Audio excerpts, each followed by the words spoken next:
భూతల నాథుడు రాముడు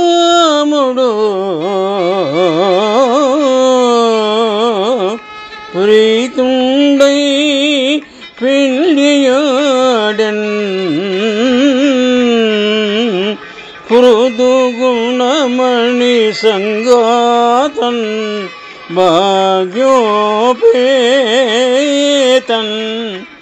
సీతన్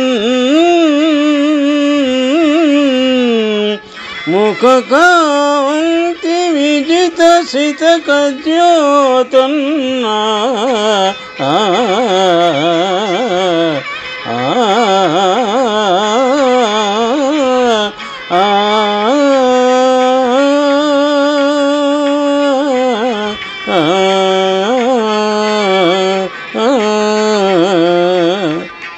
పోతన మహాభాగవతము నవమ స్కంధము నుండి ఈ పద్యము గ్రహింపబడినది.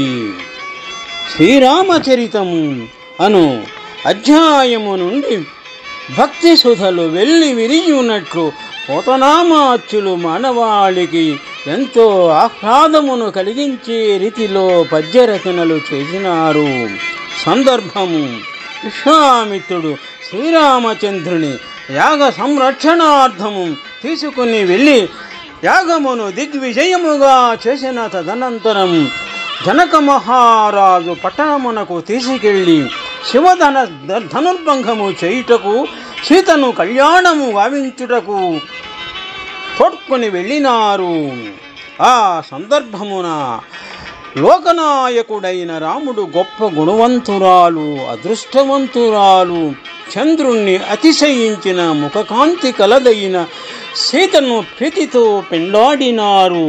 శుభం.